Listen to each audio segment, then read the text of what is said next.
Hi friends, this is RK and welcome to my world. నా ప్రపంచానికి స్వాగతం. So ప్రస్తుతానికి నేను కౌలాలంపూర్లోని మలేషియాలోని కౌలాలంపూర్లో ఉన్నాను. ఈరోజు day 4 and with KL tower. ఇంకొక mini version of it, miniature. So ఇక్కడ పైకి వెళ్తే మనకి కేఎల్ టవర్ పైకి వెళ్ళబోతున్నాము. ఇట్స్ 421 meters లాంగ్, అంటే దాదాపు 127 floors హైట్లో ఉందన్నమాట. సో ఇక్కడ 4 floors ఉన్నాయి. దాంట్లో రెస్టారెంట్ ఉంది, స్కై డెక్ ఉంది, వ్యూయింగ్ డెక్ ఉంది, and then lunch and dinner circular ఉందంట. సో లంచ్ అండ్ డిన్నర్కి డిన్నర్ అయితే అవకాశం లేదు, ఎందుకంటే ఈరోజు I'm going back to Brunei. లంచ్కి మాత్రం అవకాశం ఉండేటైతే I try to explore that. So circular deck ఉందంట, అది చూద్దాం ఎలా ఉందనేది. So this has constructed about 20 years ago, 20 ఏళ్ళు అవుతుంది. And it was actually telephone tower అంట. సో టెలిఫోన్ టవర్ని ఇలా ఇంత పెద్ద కట్టారు. And this is the largest tower in south east Asia and 7th largest across the world. So 7th largest across the world, అంత పెద్దది ఇది. So we're going to go there and explore. So friends, ఇక్కడ sky deck వచ్చేసాను. ఇక్కడ sky box 1కి entrance కూడా ఇక్కడ చూపిస్తున్నారు. అంత బ్యూటిఫుల్గా ఉంది చూడండి. ఎంటైర్ కౌలాలంపూర్ సిటీ మొత్తం కనిపిస్తుంది మనకి. అదిగోండి, ట్విన్ టవర్స్ కూడా చాలా క్లియర్గా కనిపిస్తున్నాయి. This is entire Kuala Lumpur city. Beautiful ఉంది కదా. సో ఒక సర్కిల్ వేసేద్దాము మొత్తం ఎలా ఉందనేది సిటీ.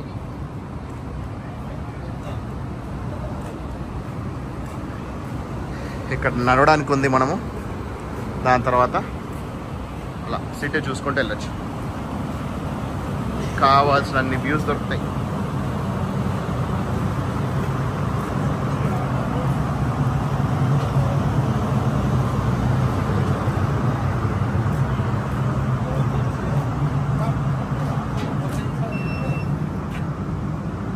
ఇక్కడికి వెళ్తే ఇక్కడ స్కై బాక్స్ ఉంది. ఈ బాక్స్ టికెట్ కూడా తీసుకున్నాము. సో బాక్స్లోకి వెళ్తే మనకి 421 meters హైట్లో నిల్చొని ఉంటాం అనమాట. షికాగోలో నేను ఇలాంటిది ఒక 107 floorలో ఉన్నాను. ఇది 127th floor లెవెల్ అనుకోవచ్చు.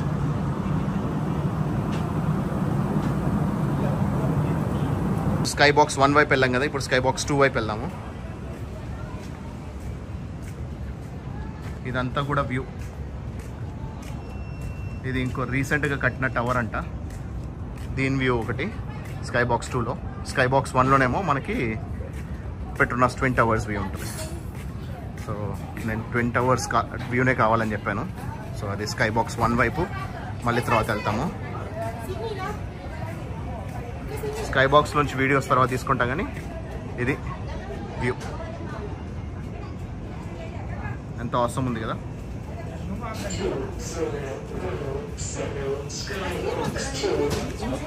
స్కై బాక్స్ 2 మనకి ఒక నెంబర్స్ ఇచ్చారు, ఆ నెంబర్స్ ప్రకారం పిలుస్తున్నారు అనమాట. స్కై బాక్స్ 1లో నా నెంబర్ ఉంది, అది పిలిచినప్పుడు వెళ్తాను. But look at the city view, amazing కదా, చాలా బాగుంది. I'm liking it. 1050 Skybox 1. Skybox 1 105 పిలుస్తున్నారు. 107 Skybox 1.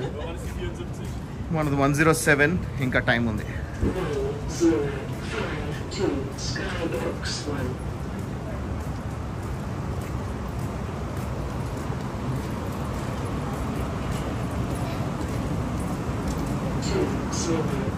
Beautiful visibility.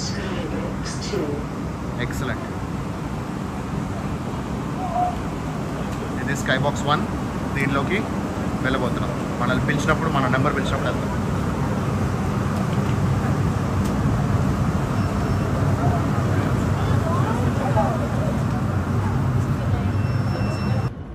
Sky box 1 నుంచి అక్కడ ఇటువైపు వస్తే నాకు ఇక్కడ ట్విన్ టవర్స్ వ్యూ ఎంత బ్యూటిఫుల్గా ఉంది చూడండి. అల్టిమేట్ వ్యూ ఉంది కదా. ఎక్సలెంట్.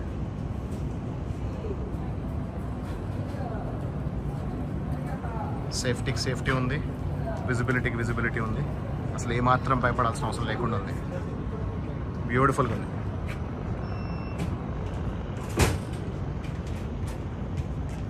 కాకపోతే ఇవన్నీ మంచిగా ఉన్న వాటిలో నాకు ఒకటి నచ్చంది ఏంటి అని అంటే లిఫ్ట్, ఎలివేటర్ ఎంత దరిద్రంగా ఉందంటే అసలు Duc Duc Duc Duc Duc Duc అని చెప్పేసి అని కొట్టుకుంటుంది లిఫ్ట్. పైకి వస్తున్నంతసేపు ఫస్ట్ టైం నాకు ఒక లిఫ్ట్లో భయం వేసిందంటే ఇది. మిగతా అంతా బాగానే ఉంది సేఫ్టీ, కానీ లిఫ్ట్ మాత్రం కొంచెం మామూలుగా అనిపించింది. But otherwise it's all okay, good. ఇప్పుడే స్కై బాక్స్ నుంచి బయటకు వచ్చేసాను. వాళ్ళు ఓన్లీ 45 seconds మాత్రమే టైం ఇచ్చారు.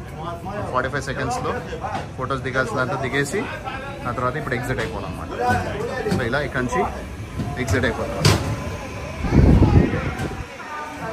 ఇలా ఎగ్జిట్ అయిపోయి ఇక్కడ వీళ్ళు ఫొటోస్ డిస్ప్లే చేస్తారు. మనకు నచ్చితే తీసుకోవచ్చు, లేదంటే వెళ్ళిపోవాలి.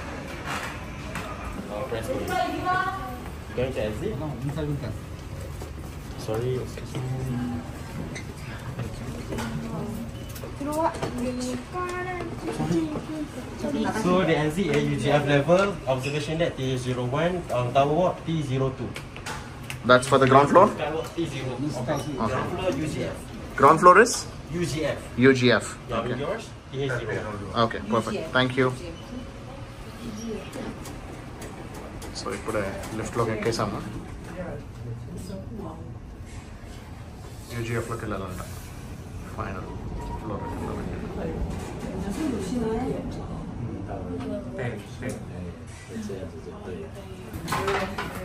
T02లో ఒక స్టాప్ ఉంది, స్కై డెక్ అబ్జర్వేటరీ డెక్. దాని తర్వాత యూజీఎఫ్లో ఇంకో స్టాప్.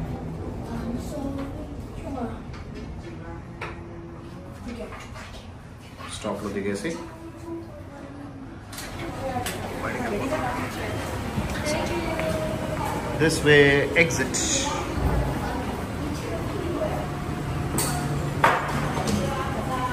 ఆటోమేటిక్ డోర్ ఓపెన్ అయిపోయింది. Then we came out. Mughal Mahal అని ఒక ఇండియన్ రెస్టారెంట్ కూడా ఇక్కడ కనిపిస్తుంది. వీలైతే ఇక్కడ లంచ్ చేసుకొని వెళ్ళిపోవచ్చు. ఫ్రెండ్స్, ఇక్కడ నేను మలేషియా బతిక్ అని చెప్పేసి అని బతిక్ ఫ్యాక్టరీకి వచ్చా. సో ఇక్కడ ఏంటంటే ఇది మలేషియన్ బతిక్ అని అంటే it is hand printed. So saris పైన మామూలుగా ప్రింట్ వేస్తారు కదా, అలా ఉంది. ఇలా మల్టిపుల్ ప్రింట్ అయినాయి ఆల్రెడీ ఉన్నాయి. సో ఎన్నో మనకి ఇక్కడ బొమ్మలు కూడా ఆల్రెడీ రెడీగా చేసి పెట్టినవి కూడా గోల్డెన్ ఉన్నాయి. అది కాకుండా ఇప్పటికిప్పుడు యూ కెన్ సీ అమ్మాయి ఇక్కడ పెయింట్ వస్తుంది, హ్యాండ్ ప్రింట్ చేస్తుంది. వాళ్ళు వాడే ఐటమ్స్ ఇవి. ఇక్కడ బతిక్ ఫ్యాక్టరీలో వీళ్ళు ఇవి మనకి సేల్ కూడా చేస్తారంట. సో ఇలా చూడడానికి అయితే బాగుంది. కాకపోతే ఇవి ఎంత లాంగ్ లాస్టింగ్ ఉంటాయని తెలియదు. ఎందుకంటే నాకు ఒక ఎక్స్పీరియన్స్ జరిగింది. ఈజిప్ట్లో పాప్రికా పైన తీసుకున్నాను. దాని మీద అది డే అండ్ నైట్ ఎఫెక్ట్ అనమాట. లైట్ ఆఫ్ చేస్తే మనకి మంచి లైట్ ఎఫెక్ట్తోనే వచ్చేది. కానీ అన్ఫార్చునేట్లీ ఇంటికి తీసుకెళ్ళడంతోనే చూస్తే అది పని చేయట్లేదు. ఓన్లీ నార్మల్ ఒక దానిలాగానే ఉంది కాబట్టి తెలియదు. సో ఇప్పుడు ఈ ఒక్కోసారి ఫ్యాక్టరీస్ని నమ్మలేం, కానీ ఇక్కడ మాత్రం నాకు తెలిసి ఇది మలేషియన్ కంపెనీదే కాబట్టి, అంటే గవర్నమెంట్దే కాబట్టి I think it is genuine. But తనైతే డిజైన్ చేస్తుంది. బతిక్ పెయింటింగ్ కిట్ అని చెప్పేసి కూడా ఇస్తున్నారు. So you can even do self painting అనమాట. ఇవి రెండు తీసుకున్నాను నేను. Direction is all here. Yeah, they have given all the directions on how to paint it. So ఆ క్లాత్ మనకి ఇస్తారనమాట. సో మా పిల్లలకి పనికి వస్తాయని చెప్పేసి తీసుకున్నాను. One is Mickey mouse and other one is flower. Beautiful, good. ఇక్కడ చాక్లెట్ కింగ్డమ్ దగ్గరకు వచ్చాను. ఇక్కడ ఫ్రీ చాక్లెట్ టేస్టింగ్ అన్నాడు, కానీ నాకు అసలు మామూలుగానే చాక్లెట్ చాలా తక్కువ తింటాను. అలాంటిది ఇక్కడ ఎక్స్ట్రీమ్ డార్క్ చాక్లెట్స్ ఉన్నాయి. ఈ చెట్టు చాక్లెట్ ట్రీ అంట, కోకోవా ట్రీ. దీంట్లోంచి వాళ్ళు ఫ్రూట్స్ తీసుకొని కోకోవా తీసి చాక్లెట్స్ తయారు చేస్తారంట. లోపలికి వస్తే చాక్లెట్ కింగ్డమ్ ఇది. ఇక్కడ మనకి మల్టిపుల్ డిఫరెంట్ టైప్స్ ఆఫ్ చాక్లెట్స్ని వీళ్ళు టేస్టింగ్ తీసుకున్నారు. కానీ నాకైతే నచ్చలేదు.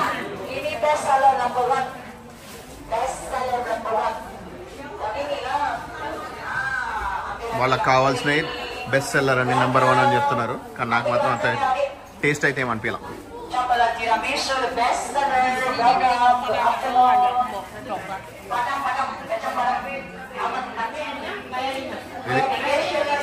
చాక్లెట్. ఓకే ఫ్రెండ్స్, నిన్న రాత్రి నా మైక్ ఒకసారి కింద పడింది. ఒకసారి కింద పడడంతోనే అది రిసీవర్ బాగానే ఉంది కానీ ట్రాన్స్మిటర్ పని అయిపోయింది. సో ఈసారి అందుకే డబుల్ రిసీవర్ ఉండేది, డబుల్ ట్రాన్స్మిటర్ ఉండేది, అది తీసుకొట్టినా. సో ఇక్కడ మనకి ఇక్కడ ఒక రిసీవర్ ఉంటుంది అండ్ 2 ట్రాన్స్మిటర్స్ ఉంటాయి. ఇలాంటి మైక్స్ 2 ఉంటాయి అన్నమాట. సో అది తీసుకొట్టినాను. ఇది దీంతో మనకి ఒకవేళ ఒకటి పొరపాటున పోయినా పనిచేస్తుంది. అండ్ అంతేకాకుండా it will be good for doing the interviews. So నేను నాకు ఒకటి పెట్టుకోవచ్చు, ఇంకోటి వేరే వాళ్ళకి ఇవ్వడానికి కూడా, ఇంటర్వ్యూస్ చేయడానికి కూడా బాగుంటుంది అనమాట. డీజేఐలో మళ్ళీ ఇది ఇంకో మైక్ సెట్ తీసుకుంటున్నాను. సో బ్యాడ్ న్యూస్ అనాలా గుడ్ న్యూస్ అనాలా తెలియదు, కానీ మొత్తానికి పాతది పోయి కొత్తది వచ్చింది. It's one of the most latest DJI mics which we have. ఎందుకంటే ఇట్ హ్యాస్ ఇది లెవెల్ 2 DJI మైక్ 2 అంటున్నారు, మైక్ 1 అనేది. సో ఇప్పుడు ఇది నేను ట్రయల్ ప్యాక్తో ఆల్రెడీ ఇది పెట్టుకున్నా. సో మీరు ఆల్రెడీ ఇప్పుడు వింటుంది, ఇప్పుడు ఏదైతే మీరు వింటున్నారో అది ఈ పర్టికులర్ మైక్లోంచి వింటుందే. సో ఇది మళ్ళీ మనం ఛార్జింగ్ పెట్టుకొని will start using this.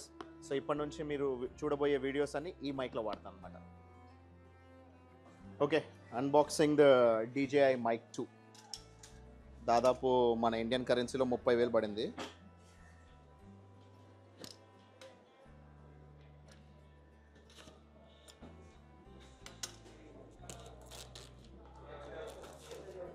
$1649 ringgits.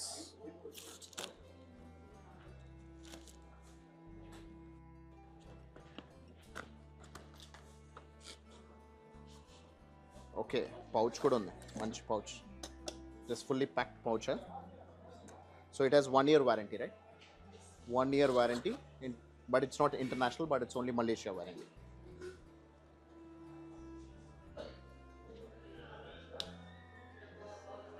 Mic transmitters. So it has some less battery, but it will start loading up now, or otherwise do we need to charge? You can use it. I can start using it. Okay. So idaithe prastaniki ippudu manam teeskunnamo. Ippudu prastani valla testing mic tho pettam gani this we are going to use it and we'll start using it. Okay friends, so finally ikkada Malaysia లో ఒక 4 days ఉన్నాను. ఈ 4 daysలో వీలైనన్ని places cover చేసుకున్నాను. మీకు కూడా మంచి మంచి ప్లేసెస్ చూపించానని అనుకుంటున్నాను. సో ఇక్కడ నుంచి ఇప్పుడు నేను రాయల్ బ్రూనే ఎయిర్లైన్స్లో బ్రూనేకి వెళ్ళబోతున్నాను. So I'm flying from Malaysia to Brunei. Already Brunei నేను ట్రావెల్ చేశాను. It's a very unique country. Royal Brunei Airlines business class. ఇది చెక్ ఇన్ కౌంటర్. ఇప్పుడు ఇక్కడ నుంచి ఫస్ట్ బందర్ సిరి భగవాన్, అక్కడ నుంచి will be heading to Australia, Melbourne in Australia. ఇది Kuala Lumpur international airport terminal 1. AirAsia flights అన్ని terminal 2లో ఉంటాయి. ఇది రాయల్ బ్రూనే ఎయిర్లైన్స్ కాబట్టి టర్మినల్ 1లో. ఇది మన check in counter. Friends, so Royal Brunei ఎయిర్లైన్స్లో బిజినెస్ క్లాస్ టికెట్ తీసుకున్నా. సో ఇక్కడ నుంచి ఫస్ట్ బ్రూనే వెళ్తున్నా. బ్రూనేలో ఒక 17 hours వెయిటింగ్ టైం ఉంది. సో జనరలీ బ్రూనేకి ఇండియన్స్కి అసలు వీసా ఇష్యూ చేయరు, కానీ మనకి ట్రాన్సిట్ వీసా అనేది ఇష్యూ చేస్తారు. ఎందుకంటే 17 hours మిడ్నైట్లో ఎయిర్పోర్ట్ అంతా క్లోజ్ అయిపోతుంది. సో అక్కడ నుంచి డైరెక్ట్గా మెల్బర్న్ ఆస్ట్రేలియాకి వెళ్ళబోతున్నాను. సో జస్ట్ నేను ఒక చిన్న లగేజ్ పెట్టుకున్నాను, ఎందుకంటే నా లగేజ్ అంతా డైరెక్ట్ మెల్బర్న్కి వెళ్ళిపోతుంది కాబట్టి దీంట్లో బేసిక్ కావాల్సిన రేపు ఒక రోజు కావాల్సిన లగేజ్ పెట్టుకొని అటు నుంచి I'll be travelling to Australia. So స్పెషల్గా నేను బ్రూనే ఎందుకు బుక్ చేసుకున్నాను, రాయల్ బ్రూనే ఎయిర్లైన్స్లోనే కావాలని ఎందుకు బుక్ చేసుకున్నాను అనేది మీకు కొద్దిసేపట్లో ఎక్స్ప్లెయిన్ చేస్తాను. ఓకే ఫ్రెండ్స్, సో లౌంజ్లోకి వచ్చేసాను. ఇక్కడ కొంచెం ప్రశాంతంగా కూర్చొని మాట్లాడవచ్చు అని చెప్పేసి. సో నేను స్పెషల్గా బ్రూనే రాయల్ బ్రూనే ఎయిర్లైన్స్ ఎందుకు బుక్ చేసుకున్నానంటే ఈ ఒక్క ఎయిర్లైన్స్లో మాత్రమే వయా బ్రూనే వెళ్తుంది. ఆ బ్రూనేలో ఖచ్చితంగా ఒక రోజున్న స్పెండ్ చేయాలని, ఎందుకంటే అది it's a very unique and a very special country. So ఆ యూనిక్నెస్ ఏంటి, స్పెషాలిటీ ఏంటి అనేది నేను నెక్స్ట్ వీడియోలో బ్రూనేకి వెళ్ళిన తర్వాత చెప్తాను. అది ఎక్స్ప్లెయిన్ చేస్తూ మీకు బ్రూనే సిటీ అనేది చూపిస్తాను. నాకు ఒక 17 to 18 hours లే ఓవర్ ఉంది. సో దాంతో నాకు ట్రాన్సిట్ వీసా వస్తుంది. ఆ ట్రాన్సిట్ వీసా తోటి I can stay in Brunei. So ఈరోజు మిడ్ నైట్ రీచ్ అవుతాను. రేపు మార్నింగ్ లేచిన తర్వాత మళ్ళీ రేపు ఈవినింగ్ 5-5:30 వరకల్లా మళ్ళీ ఎయిర్పోర్ట్కి వచ్చేయాలన్నమాట. సో అంత ఇంపార్టెంట్ ఎందుకు అనేది నేను మీకు ఖచ్చితంగా నెక్స్ట్ వీడియోలో మీరు చూసిన తర్వాత మీరే అంటారు, అవును ఖచ్చితంగా మీరు చాలా మంచి పని చేశారు మాకు బ్రూనై చూపించి అని చెప్పేసి అని. నేను ఆల్రెడీ బ్రూనైకి ఒకసారి వెళ్ళాను. This is gonna be my second trip to Brunei. మలేషియాకి కూడా ఆల్రెడీ అంతకుముందు వచ్చాను 11 years బ్యాక్. బ్రూనైకి మాత్రం 2 years బ్యాకే వెళ్ళాను. So it's a very unique country. So అది ఖచ్చితంగా అదేంటనేది చూస్తే మీరు కూడా విన్న తర్వాత మీరు కూడా సంతోషిస్తారు. Anyways, this is RK signing off from Malaysia and see you in Brunei. Bye.